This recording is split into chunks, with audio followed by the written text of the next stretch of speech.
यहाँ से स्टार्ट करेंगे। जो विजन है इसके यहाँ पर क्लासरूम टेस्ट है, इसका ज्योग्राफी का टेस्ट चौथा रहेगा, और जो ओवरऑल टेस्ट है यहाँ पर ये 16 नंबर टेस्ट है। ठीक है, जो कंटिन्यू चलते आ रहे हैं 16 नंबर का टेस्ट है, और यहाँ पे अभी जो ज्योग्राफी सब्जेक्ट के साथ देखेंगे वो चौथा नंबर है। राइट, तो स्टार्ट करते हैं। ऐसे क्वेश्चन को देखते हैं। यहाँ पे टोटल जो 20 क्वेश्चन होंगे, काफ़ी इंपॉर्टेंट क्वेश्चन है 20, है ना, जो भी अब और भी मैं करा चुका हूँ क्वेश्चन, उनको लेकर के 20-30 क्वेश्चन जो भी रहते हैं शॉर्ट से, ये आप इनको करने हैं। राइट, उसके बाद देखो 20 क्वेश्चन करना है, प्लस ये 20 क्वेश्चन करने के बाद आपको इनके टॉपिक कुछ दिखेंगे, जैसे 20 टॉपिक करीब आपको यहाँ से दिखेंगे, 20 नहीं मान सकते तो कुछ 1-2 टॉपिक रिपीट होंगे, कम से कम 16 से 17 टॉपिक आपको देखने को मिलेंगे। ठीक है, तो वो 16-17 टॉपिक का पता होना चाहिए क्या टॉपिक पे पूछ रहा है। राइट, बाकी मैं डीपली थोड़ा समझाना चलूँगा, और आपको भी ये चीज़ें पता होनी चाहिए क्या यहाँ से पूछ रहा है टॉपिक को। क्वेश्चन पूछ सकता है एग्जाम में टॉपिक, और भी इसी टॉपिक को लेकर दूसरा क्वेश्चन पूछ सकता है। ठीक है, तो स्टार्ट करते हैं क्वेश्चन 1 नंबर से। यहाँ से पहला क्वेश्चन है, इसमें बोल रहा है ग्रीन हाउस जो प्रभाव है उसके बारे में निम्नलिखित तथ्यों पर आपको विचार करना है कि किस प्रक्रिया में ग्रहों की जो हमारी सतह से उत्पन्न जो विकिरण हमारा है तापीकरण, उसकी वायुमंडल से ग्रीन हाउस गैसों को जरा अवशोषित कर लिया जाता है। तो इस बारे में ग्रीन हाउस प्रभाव के बारे में आपको बताना है। ठीक है, देखते हैं। यहाँ से देखो पहला स्टेटमेंट बोल रहा है, जब प्रकाश की लघु तरंग दर के अवशोषण के परिणाम स्वरूप परिणामी तापमान अधिक हो जाता है। ठीक है, पहला क्या होगा, यहाँ से पहली बात आपकी यहाँ से गलत होगी, क्योंकि जो हमारे ग्रीन हाउस प्रभाव उस परिस्थिति में उस परिस्थिति को जो संदर्भित करता है जहाँ सूर्य के दृश्य जो हमारे प्रकाश की लघु तरंग दर वाले जो विकिरण होते हैं उसकी पारदर्शी माध्यम से गुजरते हैं और अवशोषित होते हैं। ठीक है, लेकिन गर्म वस्तुओं से अवरक्त जो पुनर्विकिरण है उससे उसके रूप में उत्पन्न जो हमारे दीर्घ तरंग दर वाले विकिरण हैं उसके माध्यम को पार करने में असमर्थ होते हैं। ठीक है, तो हमारा पहला स्टेटमेंट यहाँ से हमारा गलत है। दूसरा देखते हैं, ग्रीन हाउस प्रभाव में जलवाष्प सबसे अधिक योगदान देती है। ठीक है, सेकंड बात हमारे यहाँ से करेक्ट है, क्योंकि जलवाष्प देती है हमारा 36 से 70% के बीच में। ठीक है, जो हमारा सबसे सही है ना। उसके बाद क्या देगी, उसके बाद कार्बन डाइऑक्साइड देती है 9 से 26% के बीच में। ठीक है, तो सेकंड बात हमारी करेक्ट है, पहली गलत है। तीसरा, ग्रीन हाउस अवशोषित ऊष्मा को संवहन के माध्यम से मुक्त होने से रोकता है। ठीक है, तीसरा क्या होगा, तीसरी बात भी हमारे यहाँ से करेक्ट है, क्योंकि जो पृथ्वी के ग्रीन हाउस प्रभाव है उसके प्रमुख जो हमारे गैसी योगदान करता है, बादल भी यहाँ पर अवरक्त विकिरण को अवशोषित करती है, उत्सर्जित करती है, और इस प्रकार वायुमंडल के विकिरण विशेषताओं का प्रभाव पड़ता है। तो सेकंड यहाँ पे थर्ड करेक्ट हो जाएगा। आंसर क्या होगा, आंसर हमारा हो जाएगा 2 और 3, बी यहाँ से पहले का करेक्ट आंसर हो जाएगा। क्वेश्चन नंबर 2, वायुमंडल में सूक्ष्म तरल अथवा ठोस कण उपस्थित होते हैं जिन्हें निम्न रूप से जाना जाता है। इसको किस रूप में बताना है। देखो यहाँ पे जो इसको जाना जाता है, ये जाना जाता है एरोसोल। ठीक है, किस रूप में आना जाता है, ये हमारा एरोसोल होता है, इसके रूप में आना जाता है। जो हमारे वायुमंडल में सूक्ष्म तरल ठोस जो कण है वो उपस्थित होते हैं, ये एरोसोल होते हैं। सेकंड हो गया, थर्ड क्वेश्चन देखते हैं। क्वेश्चन तीसरा है, इनमें से बोला कौन सा कथन आपका सही होगा। ठीक है, देखते हैं, स्टेटमेंट पढ़ते हैं इसको। पहला बोला यहाँ से, पृथ्वी ऊष्मा को दीर्घ तरंगों के रूप में पृथ्वी के जो हमारे निकट है वायुमंडलीय परतों में स्थानांतरण करती है। ठीक है, पहली बात क्या होगी, पहली बात हमारे यहाँ से इसकी जो रहेगी ये करेक्ट है। बात यहाँ पर हमारी जो बोला पहली बात सही है, क्योंकि यहाँ पर जो पृथ्वी है ऊष्मा को दीर्घ तरंगों के रूप में पृथ्वी के निकट जो वायुमंडलीय परत है उसके स्थानांतरण यहाँ पर करती है। दूसरी बात, वायु के क्षैतिज संचलन होने से ताप का स्थानांतरण अभिवहन जिसे बोलते हैं एडवेक्शन क्या कहलाता है। ठीक है, ये भी बात हमारी क्या है, करेक्ट हो जाएगी। राइट, तीसरा देखते हैं। तीसरे आपसे, वायुमंडल में लंबवत तापन की जो प्रक्रिया होती है ये संवहन के रूप में जानी जाती है। ठीक है, तो ये भी हमारी स्टेटमेंट क्या हो जाएगा, इसका करेक्ट हो जाएगा, क्योंकि धरातल के संपर्क में रहने वाली जो हमें वायु है वो गर्म होकर धराव के रूप में लंबवत ऊपर चलती है और वायुमंडलीय ऊष्मा को प्रसारित करती है, और वायुमंडल में लंबवत तापमान की इस प्रक्रिया को संवहन के रूप में जाना जाता है। ऊर्जा का जो हमारे संवहनीय स्थानांतरण है केवल क्षोभ मंडल तक ही सीमित होता है। इंपॉर्टेंट पॉइंट है, याद रख लो। तीनों बातें आपकी यहाँ से सही होगी। चौथी बात, मध्य अक्षांशों में दैनिक दिन रात मौसम में आने वाली भिन्नताएं केवल अभिवहन का कारण होती हैं। ठीक है, चौथी बात क्या, चौथी बात भी हमारे यहाँ से करेक्ट हो जाएगी। ठीक है, तो ये भी हमारा स्टेटमेंट करेक्ट है, चारों बातें हमारे यहाँ से करेक्ट है। तो आंसर क्या हो जाएगा, आंसर हमारा हो जाएगा यहाँ से 1, 2, 3, 4, डी यहाँ से करेक्ट आंसर है तीसरे का। क्वेश्चन नंबर 4 देखते हैं।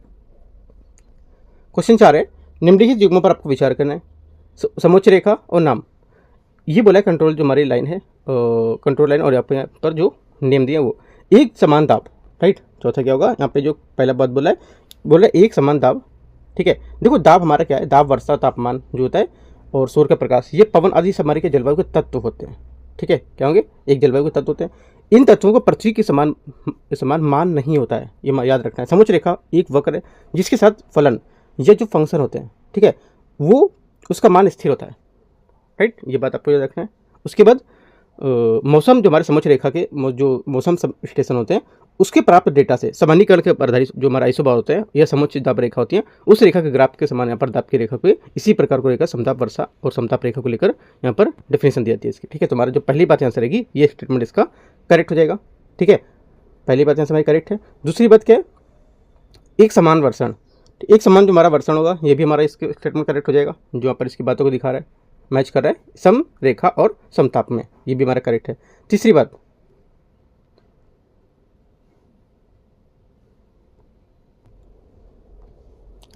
यहाँ से तीसरी बात है एक समान तापमान, ये समताप रेखा है, ये भी हमारा स्टेटमेंट क्या होगा, करेक्ट होगा, क्योंकि जो हमारी जो समताप रेखा है ये हमारी समान ताप को लेकर होगी, ठीक है।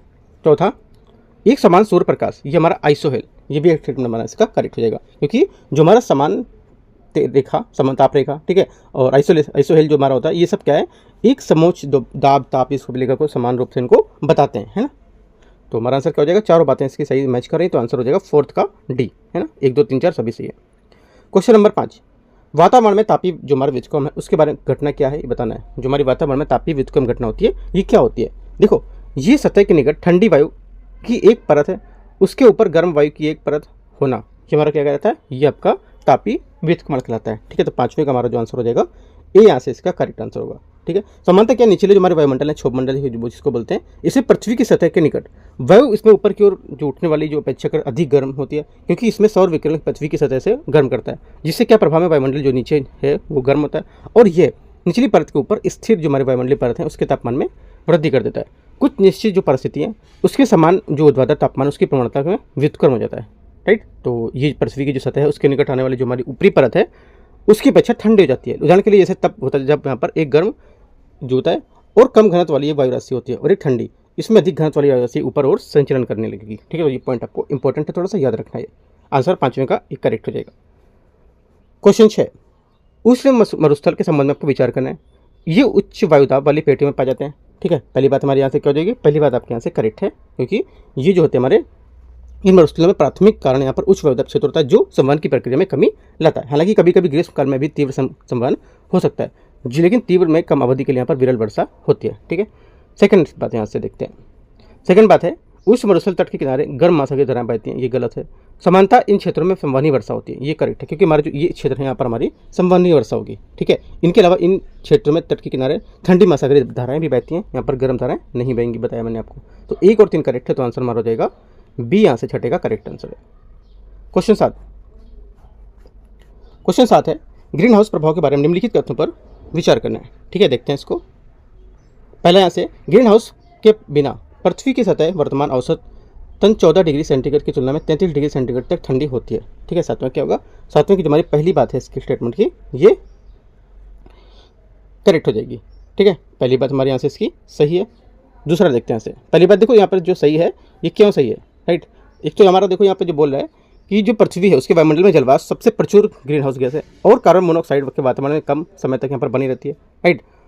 इस प्रकार की जो हमारी इसकी प्रतिक्रिया है उसमें विलेयता इस पर निर्भर करती है कि इसलिए यहाँ पर ग्रीन हाउस के प्रभाव की जो अत्यधिक योगदान जो है वो निर्माण में योगदान नहीं देगी, ठीक है। तो हमारा पहला स्टेटमेंट क्या होगा, आपका करेक्ट हो जाएगा। दूसरा यहाँ से देखते हैं। दूसरा बोला है कार्बन डाइऑक्साइड पृथ्वी के वायुमंडल में सबसे प्रचुर मात्रा में पाई जाने वाली ग्रीन हाउस गैस है। सेकंड क्या मैंने बताया, सेकंड आपको बताया यहाँ पर जो कार्बन डाइऑक्साइड यहाँ पर नहीं बताया था, मैंने पहले भी आपको बता चुका था, क्योंकि जलवाष्प सबसे ज़्यादा प्रचुर मात्रा में पाई जाती है। ऊपर मैंने आपको बताया भी था, ठीक है, यहाँ भी बताया अभी मैंने। पहला से ये, दूसरा गलत है। तीसरा कार्बन मोनोऑक्साइड ग्रीन हाउस प्रभाव में एक महत्वपूर्ण योगदान करता है, ठीक है। ये स्टेटमेंट क्या होगा, ये स्टेटमेंट हमारे यहाँ से इसका गलत हो जाएगा, ठीक है। इसका जो योगदान करता है यहाँ पर नहीं होगा, क्योंकि यहाँ पर अत्यधिक योगदान करता है, यहाँ पर ये नहीं करता है। तो आगे देखते हैं। चौथा, बादल अवरक्त विकिरण को अवशोषित और उत्सर्जित करते हैं। इस प्रकार जो हमारी ग्रीन हाउस गैस है उसकी विकिरण विशेषताओं पर प्रभाव डालते हैं, है ना। तो यहाँ पर ये स्टेटमेंट हमारा सही हो जाएगा, ठीक है। 12 जो बादल होते हैं ये अवरक्त विकिरण को अवशोषित और यहाँ पर उत्सर्जित करते हैं और जो हमारे ग्रीन हाउस गैस है उसमें विकिरण विशेषताओं पर प्रभाव डालेंगे। तो 1 और 4 बात हमारे यहाँ से सही होगी, दूसरी तीसरी बात हमारे यहाँ से गलत है, ठीक है। तो आंसर क्या हो जाएगा, 1 और 4। तो करेक्ट आंसर हमारा 7वें हो जाएगा, यहाँ से आपका सी स्टेटमेंट करेक्ट है। क्वेश्चन 8 नंबर देखते हैं यहाँ से। निम्न में से कौन से कथन तापमान व्युत्क्रमण के संबंध में सही है। जो तापमान हमारा व्युत्क्रमण होता है उसके बारे में कौन सी बात यहाँ पर सही है, ठीक है। पहले देखते हैं। व्युत्क्रमण परत केवल क्षोभ मंडल या ट्रोपोस्फीयर में होती है, राइट। पहली बात क्या होगी, पहली बात हमारे यहाँ से इसकी गलत है, ठीक है, क्योंकि तापमान व्युत्क्रमण का अर्थ होता है कि वातावरण में ऊंचाई के साथ साथ तापमान में वृद्धि करना, ठीक है। समताप मंडल में जैसे जैसे ऊंचाई बढ़ती है तापमान बढ़ता है, इसे एक बड़ी व्युत्क्रमण परत माना सकता है। समताप मंडल को आप यहाँ पे क्या है, ये जो व्युत्क्रमण परत है मान सकते हो। क्वेश्चन पूछ सकता है इनमें से कौन सी परत हमारी जो ताप व्युत्क्रमण का एग्जाम्पल है, ऐसा पूछ सकते हैं क्वेश्चन, ठीक है, इसे एक बड़ी व्युत्क्रम ताप बनाता है। इस प्रकार कथन एक हमारे यहाँ से गलत हो जाएगा, क्योंकि यहाँ पर ये क्षोभ मंडल नहीं होगा। आसपास के पहाड़ों और पहाड़ियों की वजह से घाटियों व्युत्क्रमण यहाँ पर परत बन जाती है। ठीक है, सेकंड स्टेटमेंट क्या होगा? सेकंड स्टेटमेंट हमारे यहाँ से इसका ये करेक्ट हो जाएगा। ठीक है, सेकंड बात हमारे यहाँ से इसकी करेक्ट होगी, क्योंकि तापमान व्युत्क्रमण सबसे अधिक होना जबकि जब एक गर्म और एक सघन वायु राशि, सघन जो वायु राशि होती है ठंडी होकर ऊपर स्थिर होती है, और ये निम्नलिखित कारणों से, जैसे कि यहाँ पर रात जब स्वच्छ होती है, ठीक है, कुछ तटीय क्षेत्रों में ठंडे जल में अफवाह होता है इनका, राइट, और स्थलाकृति भी तापमान व्युत्क्रमण के कारण एक महत्वपूर्ण भूमिका निभा सकती है। तो ये कुछ यहाँ पर कारण इसके हो सकते हैं। ठीक है, तो सेकंड बात हमारे यहाँ से करेक्ट है।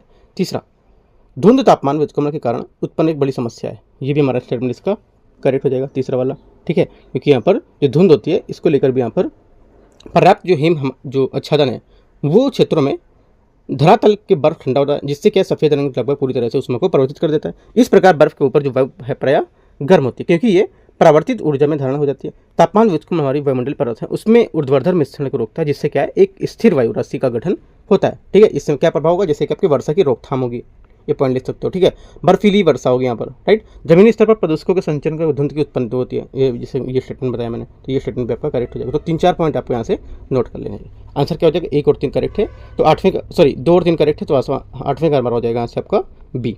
पहले तो गलत था क्योंकि यहाँ पर क्षोभ मंडल नहीं था। ठीक है, क्वेश्चन नंबर 9।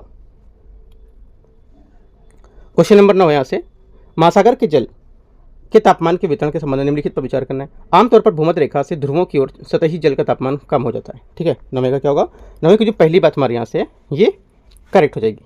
ठीक है, क्योंकि भूमध्य रेखा से जो ध्रुव हैं, ठीक है, उनकी ओर जाने पर तापमान में गिरावट आती है, क्योंकि ध्रुवों पर जाने पर सूर्य ताप की जो मात्रा है कम हो जाती है, जिससे अक्षांश हमारे महासागरीय जल के तापमान के वितरण को प्रभावित करते हैं। ये बात आपको याद रखनी बहुत इंपॉर्टेंट है, कई जगह ये बात आपकी यूज हो जाएगी अगर आप क्वेश्चन देखोगे ज्योग्राफी का वहाँ पर। ठीक है, की पॉइंट करके इसको नोट कर सकते हो।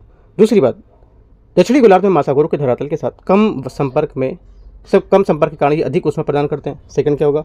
सेकंड बात हमारे यहाँ से गलत है, क्योंकि दक्षिणी गोलार्ध में महासागर जो धरातल के साथ कम संपर्क के कारण यहाँ पर वर्षा जो होती है वो कम ऊष्मा प्राप्त होती है, तो ये गलत हो जाएगा। तीसरा, निम्न अक्षांशों में बंद सागर खुले समुद्र की तुलना में अपेक्षाकृत कम तापमान प्रदर्शित करते हैं। ठीक है, ये भी हमारा यहाँ से स्टेटमेंट गलत हो जाएगा। ठीक है, क्योंकि निम्न अक्षांशों में जो बंद सागर होते हैं खुले समुद्र की तुलना में अपेक्षाकृत उच्च तापमान प्रदर्शित करते हैं, जबकि जो उच्च अक्षांश है उसमें जो बंद सागर है उससे खुले सागर की तुलना में कम तापमान होता है। पॉइंट याद पढ़ना अच्छे से क्या बोला है और आपको याद करना है, तो ये भी हमारा गलत हो गया। चौथा, अपतटीय पवन के कारण नीचे ठंडे जल का जो हमारा उत्प्रवाह है ये होता है, और इसके परिणाम स्वरूप महासागरों के तापमान में अनुदैर्घ्य विभिन्नता होती है। ठीक है, चौथी बात क्या है? चौथी बात हमारे यहाँ से करेक्ट हो जाएगी, क्योंकि स्थल से महासागर की ओर चलने वाली जो हमारी पवनें हैं, यानी तटीय जो पवन बोलते हैं, ये गर्म सतही जल को तट से दूर ले आती हैं। ठीक है, जिससे क्या परिणाम स्वरूप नीचे ठंडा जल जो होता है ऊपर उठने लगता है, और ये तापमान अनुदैर्घ्य भिन्नता के कारण होता है, जिसके विपरीत तटवर्ती जो हमारे समुद्र तल की ओर जो उठते हैं उसमें पवनें तट के पास जहाँ पर उस जल को एकत्रित कर देती हैं और तापमान बढ़ जाता है। तो आंसर हमारा क्या होगा? इनसे पहला और चौथा इसका करेक्ट हो जाएगा, आंसर हो जाएगा ए, यहाँ से करेक्ट है। क्वेश्चन नंबर 10 देखते हैं। 10 यहाँ से पृथ्वी द्वारा प्राप्त किए गए यहाँ पर सूर्य ताप है उसके बारे में क्वेश्चन है, आइसोलेशन इसके बारे में, राइट। तो देखो पहली बात यहाँ से बोला है प्राप्त किए गए सूर्य ताप की मात्रा केवल सूर्य की किरणों की नति कोण और पृथ्वी की दूरी पर घूर्णन पर निर्भर करता है, राइट। पहली बात क्या है? पहले यहाँ से जो हमारा स्टेटमेंट होगा ये करेक्ट हो जाएगा। ठीक है, पहली बात यहाँ से हमारी सही है, क्योंकि यहाँ पर जो घटक होते हैं वो सूर्य ताप में परिवर्तन को प्रभावित करते हैं। ठीक है, वो अपने अक्ष पर पृथ्वी का घूर्णन और सूर्य की किरणों को नतिकोण और उनकी दिन की अवधि वायुमंडल की पारदर्शिता इस पर यहाँ पर लेकर विन्यास करते हैं इसका, तो पहली बात यहाँ से सही हो जाएगी। दूसरा देखते हैं, दूसरा स्टेटमेंट यहाँ से ये बोल रहा है इसमें भूमध्य रेखा पर अधिकतम सूर्यताप प्राप्त होता है और ध्रुवीय जो क्षेत्र है उसमें न्यूनतम सूर्यताप प्राप्त होता है। सेकंड बात ये भी हमारी करेक्ट हो जाएगी, क्योंकि जो भूमध्य रेखा पर यहाँ पर अधिकतम होगा और यहाँ पर ध्रुवीय पर न्यूनतम प्राप्त होगा। सूर्यताप पृथ्वी की सतह पर लघु तरंगों के रूप में पहुँचता है और पृथ्वी को दीर्घ तरंगों के रूप में विकृत करता है। ठीक है, तीसरी बात हमारी क्या होगी? तीसरी बात हमारे यहाँ से इसकी ये गलत हो जाएगी। ठीक है, जस्ट इसकी अपोजिट बात कर रहा है ना, यहाँ पर ये ऊपर वाला होना चाहिए तो पॉइंट, ये पॉइंट नीचे होना चाहिए, तो भी बात हम, क्योंकि सूर्यताप पृथ्वी की सतह पर लघु तरंग के रूप में पहुँचता है, अधिक तरंग पूछता है लघु तरंग के रूप में नहीं पहुँचेगा, तो ये गलत हो जाएगा। चौथा, आमतौर पर एक ही अक्षांश में महासागरों की तुलना महाद्वीपीय जो सूर्यताप है उससे अधिक होता है, ये भी हमारे यहाँ से गलत हो जाएगा, क्योंकि वस्तु का जो तापमान विकिरण की जो तरंग है उसको निर्धारित करता है। तापमान और तरंगदैर्घ्य व्युत्क्रम के रूप में संबंधित हैं। ठीक है, गर्म वस्तु अर्थात छोटी जो तरंगदैर्घ्य है, इसलिए क्योंकि जो पृथ्वी है उसमें सतह का जो सौरताप है वो लघु तरंगदैर्घ्य के रूप में पहुंचता है और ऊष्मा दीर्घ तरंगों के रूप में उत्सर्जित होती है। तो ये भी हमारा गलत हो जाएगा। आंसर क्या है? केवल 1 2 करेक्ट है। पूछा है कौन सा सही होगा, तो 1 और 2 करेक्ट आंसर है। 10वें का आंसर हो जाएगा बी। क्वेश्चन 11, वर्ष 2015 में ग्रीष्म लहरों हीट वेव्स के कारण बहुत सारी यहाँ पर मौतें हुई थी। भारत में ग्रीष्म लहरों के संबंध में निम्नलिखित पर विचार करने की कौन सा सही है।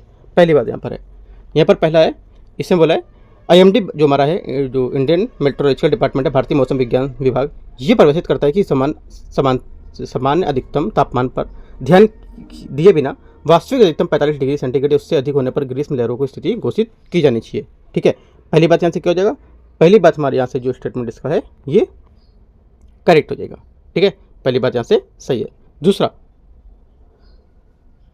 ग्रीष्म लहरों की घोषणा के लिए मानदंड पहाड़ी और मैदानी क्षेत्रों के एक समान होती है। ठीक है, यहाँ पर सेकंड क्या होगा? सेकंड हमारे यहाँ से इसका गलत हो जाएगा, क्योंकि IMD के अनुसार जो हमारे ग्रीष्म लहर है इसकी स्थिति तब नहीं मानी जाती जब तक मैदानी क्षेत्रों में अधिकतम तापमान कम और होता है और 40 डिग्री सेंटीग्रेड तक ना पहुंच जाए और पहाड़ी क्षेत्रों में अधिकतम तापमान 30 डिग्री तक ना पहुंच जाए। यहाँ पर ये एक समान नहीं होता है। केवल ग्लोबल वार्मिंग ग्रीष्म लहरों अवसरों के लिए बढ़ने के लिए जिम्मेदार हैं जो प्रति वर्ष से अधिक तीव्र होते जा रहे हैं। तीसरा क्या होगा? तीसरा भी हमारे यहाँ से गलत होगा, क्योंकि ग्लोबल वार्मिंग ग्रीष्म लहर के लिए अवसरों में वृद्धि के लिए जिम्मेदार है जो वर्ष दर वर्ष ज़्यादा तीव्र होते जा रहे हैं, लेकिन ये ग्रीष्म लहर के कारण एकमात्र कारक नहीं है इसके। ठीक है, बढ़ सकते हैं लेकिन एकमात्र कारक यही नहीं होंगे, तो ये भी गलत हो गया। चौथा देखते हैं यहाँ से, पहला सही था और चौथा देखते हैं स्टेटमेंट यहाँ से, दूसरा तीसरा तो गलत हो गए। हीट जो हमारे क्रैम्प्स होते हैं, हीट स्ट्रोक, गर्मी के कारण अत्यधिक थकान ग्रीष्म लहर के कारण प्रभावित व्यक्ति के लक्षण होते हैं। ठीक है, चौथी बात हमारे यहाँ से करेक्ट हो जाएगी, क्योंकि हमारे जो हीट क्रैम्प्स होते हैं ये हीट स्ट्रोक, गर्मी के कारण अत्यधिक थकान और ग्रीष्म लहर के कारण ये प्रभावित लक्षण होते हैं। तो आंसर क्या हो गया? एक तो पहला सही था और एक चौथा, तो आंसर हो जाएगा 1 और 4, ये यहाँ से करेक्ट आंसर हो जाएगा। क्वेश्चन नंबर 12 देखते हैं, एंटी ग्रीन हाउस के बारे में निम्नलिखित पर विचार करने की कौन सा सही होगा। ठीक है, देखते हैं इसको। देखो यहाँ पर जो हमारा आंसर होगा इसके बारे में देखते हैं। पहले हम देखो हमारे सौर मंडल में जो मंगल और शुक्र ग्रह हैं, ठीक है, शुक्र ग्रीन हाउस जो प्रभाव दर्शाते हैं, लेकिन शनि का सबसे बड़ा चंद्रमा जो टाइटन है ये इसका विपरीत घटना को दर्शाता है, जिसे एंटी ग्रीन हाउस के यहाँ पर प्रभाव कहा जाता है। ये पॉइंट आपको याद रखना है, राइट। तो पहला जो हमारे यहाँ से स्टेटमेंट रहेगा ये इसका आंसर होगा। ठीक है, और एक दो बातें और जान लेते हैं इसकी।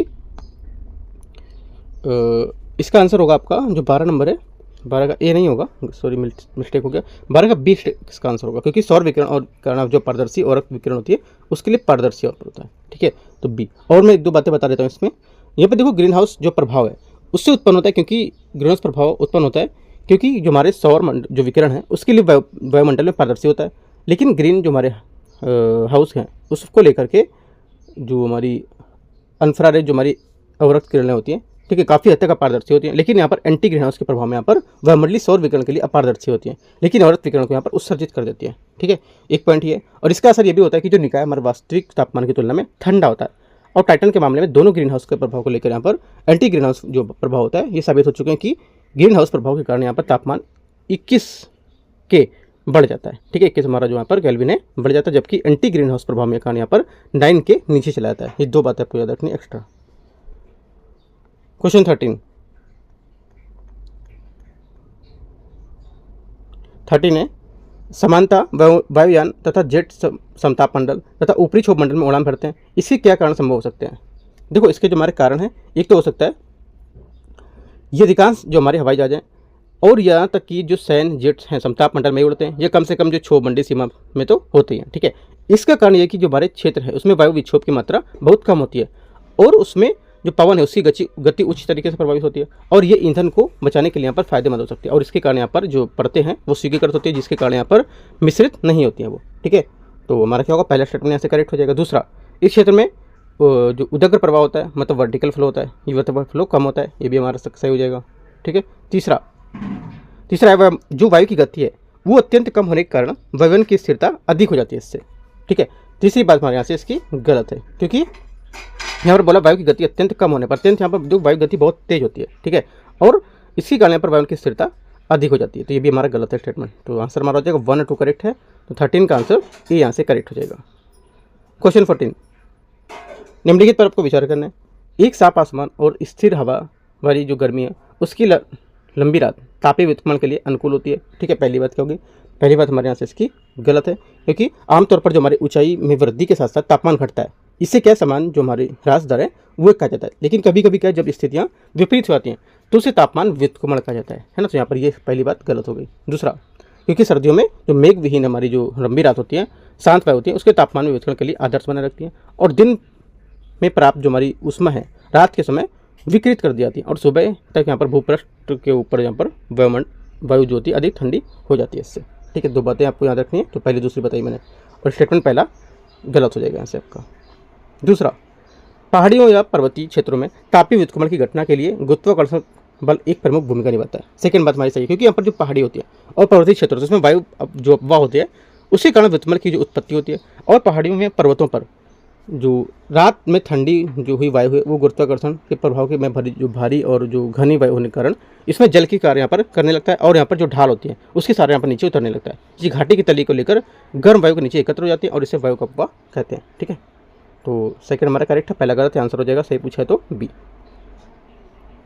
क्वेश्चन 15, महासागरों द्वारा उष्मा उत्पन्न के स्थानांतरण के संबंध को विचार करना है। पहली बात देखते हैं इसे 15 की। महासागर उष्मा को उष्णकटिबंधीय क्षेत्रों से ध्रुव की ओर यहाँ पर स्थानांतरित करती है। पहली बात क्या होगी, पहली बात यहाँ से करेक्ट हो जाएगा। दूसरा, गर्मियों के दौरान महासागर की ठंडी धाराओं का प्रभाव मध्य अक्षांशों से अधिक सुस्पष्ट होता है, ये भी बात हमारी करेक्ट हो जाएगी। तीसरा, उष्मा का अधिकतम स्थानांतरण मध्य अक्षांशों के आसपास होता है। देखो, ये जो हमारी महासागर के लेकर उष्मा स्थानांतरण की जो बात होती है उसके बारे में एक एक लाइन करके उन्होंने इसे स्टेटमेंट में दे दी, वही वहाँ पर उतारती है। तो तीनों बातें यहाँ से इसकी करेक्ट है, जो महासागर द्वारा उष्मा स्थानांतरण के संदर्भ में बात पूछी है। तो तीनों आंसर हमारे क्या होंगे, करेक्ट होगा। तो 15 का आंसर डी यहाँ से करेक्ट हो जाएगा। क्वेश्चन 16, ताप लहर की स्थिति के संबंध में निम्नलिखित पर विचार करना है। ताप लहर अत्यधिक गर्मी की लंबी अवधि होती है। राइट, पहली क्या है, पहला स्टेटमेंट यहाँ से ये पहला स्टेटमेंट यहाँ से इसका करेक्ट हो जाएगा। ठीक है, क्योंकि ताप लहर जो होगा ये जब ग्रीष्म हमारी लहरें होती हैं, हीट वेव तब उत्पन्न होती है जब किसी क्षेत्र की ऊंचाई 10,000 से 25,000 फीट यहाँ पर या 3,000 से 6,700 मीटर तक की उच्च वायुदाब मजबूर होता है, और कई हफ्तों तक यहाँ पर जो दिन है उसी स्थिति बनी रहती है। ऐसी स्थिति में जो हमारे ग्रीष्मकाल है उसमें जो समानता यहाँ पर देखने को मिलता है, क्योंकि यहाँ पर जेट स्ट्रीम सूर्य का अनुसरण करता है, और यहाँ पर जेट स्ट्रीम के भूमध्य रेखा की ओर वाले हिस्से हैं उस पर यहाँ पर वायुमंडल परवर्ती रूप में यहाँ पर उच्च दाब क्षेत्र होता है। तो पहली बात यहाँ से हमारी जो होगी ये करेक्ट हो जाएगी। दूसरा, मैदानी एवं पहाड़ी क्षेत्रों में दोनों के लिए यहाँ पर ताप लहर घोषित करने के लिए स्थितियाँ एक समान होती है, एक समान यहाँ पर नहीं होती हैं। ठीक है, क्योंकि यहाँ पर जो टेम्परेचर होता है उसको यहाँ पर उसको लेकर यहाँ पर जो 4 से 5 डिग्री कम और 4 से 5 डिग्री उधर ज़्यादा होता है, इसको लेकर यहाँ पर बताया जाता है। तो यहाँ से ये गलत हो जाएगा। आंसर क्या होगा, आंसर हमारा यहाँ हो जाएगा 16 का ए यहाँ से करेक्ट है पहला। 17 नंबर, बैरोमीटर रीडिंग में अचानक गिरावट निम्नलिखित में से किस कारण को इंगित करती है। ठीक है, देखो ये इंगित करती है, जो बैरोमीटर वायु के दाब को मापता है, और बैरोमीटर की बढ़ती रीडिंग वायु दाब के बढ़ने का संकेत देती है। बैरोमीटर रीडिंग में गिरावट जो होती है वायु दाब कम होने की स्थिति को दर्शाती है। बैरोमीटर में अचानक गिरावट तूफानी मौसम का सूचक होती है। तो आंसर हमारा हो जाएगा 17 का एक करेक्ट आंसर है। जैसे 18 नंबर क्वेश्चन है, वायुमंडलीय दाब के संबंध में निम्नलिखित पर विचार करना है। यह सतह के ऊपर एक वायु स्तंभ द्वारा लगाया जाने वाला दबाव होता है। पहली बात यहाँ से करेक्ट हो जाएगी। दूसरा, ऊंचाई बढ़ने के साथ साथ वायुमंडलीय दबाव समान दर से घटता है। सेकंड क्या होगा, सेकंड ऊंचाई बढ़ने के साथ जो हमारा वायुमंडलीय दाब इसमें कमी होती है और एक समान नहीं होती है, तो गलत हो जाएगा। और ये हमेशा एक ही दर से कम नहीं होता रहता है। ये निचली वातावरण ऊंचाई के साथ साथ दाब तेजी से घटता रहता है, और ऊंचाई में प्रत्येक 10 मीटर में वृद्धि के हिसाब से ये करता रहता है। ठीक है, तो ये गलत हो जाएगा सेकंड। तीसरा, गुरुत्वाकर्षण के प्रभाव के कारण सतह पर वायुमंडलीय दाब अधिकतम होता है। तीसरा क्या होगा, तीसरा हमारा से करेक्ट होगा, क्योंकि गुरुत्वाकर्षण की वजह से सतह पर मौजूद वायु जो होती है अधिक सघन होती है। इससे क्या है, हमारी जो इकाई के क्षेत्रफल में बल लगाती है, इसके कारण यहाँ पर उच्च वायुदाब उत्पन्न होता है। सेकंड, तीसरा हमारा से करेक्ट हो जाएगा। तीसरा सही है और पहला, तो आंसर हो जाएगा 1 और 3, तो बी यहाँ से 18 का करेक्ट आंसर है। क्वेश्चन 19, उच्च रेखाएं जो हमारे उच्च अक्षांश होते हैं उस पर स्थित जो हमारे स्थान है उसके द्वारा सूर्य जो होती है कम सूर्य तप को प्राप्त करने के क्या कारण हो सकते हैं। देखो, एक तो कारण हमारा हो सकता है यहाँ से जो सूर्य की सतह है वो तिरछी पड़ती है। पहला तो स्टेटमेंट हमारे यहाँ से ये करेक्ट हो जाएगा। ठीक है, दूसरा, सूर्य की किरणें को वायुमंडल की अधिक गहराई से गुजरना पड़ता है और परिणाम स्वरूप इनका अधिक अवशोषण होता है। ये भी बात हमारे यहाँ से करेक्ट हो जाएगी। ठीक है, दोनों बातें हमारे यहाँ से करेक्ट हैं। उच्च अक्षांशों में ग्लेशियरों और बर्फ की उपस्थिति, इनकी उपस्थिति नहीं, यहाँ पर ये चीज़ इसका स्टेटमेंट गलत हो जाएगा। ठीक है, आंसर क्या होगा, आंसर यहाँ से हमारा हो जाएगा ओनली 1 और 2 करेक्ट है, क्योंकि बर्फ और ग्लेशियर सूर्य तप पर नहीं बल्कि एल्बिडो है ना, जितना प्रकाश परावर्तित होता है उसको प्रभाव डालते हैं, ठीक है। यहाँ पर इस पर नहीं डालेंगे तो गलत हो जाएगा। आंसर 1 2 करेक्ट है, तो बी बात यहाँ से करेक्ट हो जाएगी। लास्ट क्वेश्चन है 20 नंबर। यहाँ से पृथ्वी पर पड़ने वाला वायुमंडलीय दाब पृथ्वी की परिक्रमा के कारण बनता है, राइट। पहली बात क्या होगी, पहली बात हमारे यहाँ से इसकी गलत है, ठीक है, गलत है। क्यों? क्योंकि जैसे जैसे चांस बढ़ता है सूर्य की किरणें पृथ्वी की सतह के साथ बनने वाला जो एंगल है, कोण है, उस पर कम होता है और यहाँ पर सूर्य की किरणें अधिक यहाँ पर तिरछी होने लगती हैं। और सूर्य की किरणें तिरछी जो होती हैं उसमें किरणें सीधी किरणों की अपेक्षा यहाँ पर परतों से अधिक अवशोषित प्रकिरण विसर्जित करती हैं। पहला गलत हो गया। गुरुत्वाकर्षण खिंचाव के कारण पड़ता है, ठीक है। तो जो पृथ्वी का हमारा पड़ने वाला वायुमंडलीय दबाव है ये गुरुत्वाकर्षण खिंचाव के कारण यहाँ पर पड़ता है। सेकंड क्या होगा, सेकंड बात हमारे यहाँ से इसकी करेक्ट हो जाएगी, ठीक है। तीसरा, क्योंकि जैसे ही सूर्य की प्रकाश तिरछी होती है उन्हें पृथ्वी की सतह पर पहुंचने के लिए अधिक दूरी तय करनी पड़ती है और इस पर जो प्रकार की गति है इकाई ऊर्जा कम हो जाती है। पृथ्वी का जो असमान उष्मा है उसके कारण यहाँ पर पड़ता है, जो पृथ्वी का असमान उष्मा है उसके कारण यहाँ पर पृथ्वी पर पड़ने वाला जो वायुमंडलीय दाब पड़ता है। तो तीसरा स्टेटमेंट यहाँ से हमारा गलत हो जाए, क्योंकि यहाँ पर जो तीसरा स्टेटमेंट बोला इसका, इसमें पृथ्वी के असमान उष्मा, इसमें समान उष्मा होती है उसके कारण यहाँ पर पड़ता है, ना यहाँ पर जो असमान होगा उसके कारण, ये गलत हो जाएगा। ओनली 2 करेक्ट है यहाँ से। 20वें का यहाँ से बी आंसर हो जाएगा केवल 2 में, तो सेकंड यहाँ से करेक्ट है। यहाँ से देखो टेस्ट नंबर जो आपका 16 था ये ज्योग्राफी का जो मिनी टेस्ट है क्लास का, इसमें 20 क्वेश्चन थे, ठीक है, वो मैंने आपको करा। उसके बाद टेस्ट नंबर यहाँ पर 16 के बाद 17 रहेगा, जो भी सब्जेक्ट करेगा वो भी मैं आपको लेकर आऊँगा। उसके बाद अभी इससे पहले जो विजन का टेस्ट बचा हुआ है, टेस्ट नंबर शायद 31 या 32 जो भी होगा वो मैं आपको यहाँ से करा दे रहा हूँ। जितने भी फुल लेंथ टेस्ट है वो मैं आपको पूरे करा दूँगा। अभी करीब 3 से 4 महीने करा दिए हैं और दृष्टि का भी 2-3 कराया मैंने, वो भी आप यहाँ से देख सकते हो, ठीक है। बाकी कोई डाउट रहेगा आप नीचे कमेंट या टेलीग्राम पे पूछ सकते हो, ठीक है। All the best, thank you.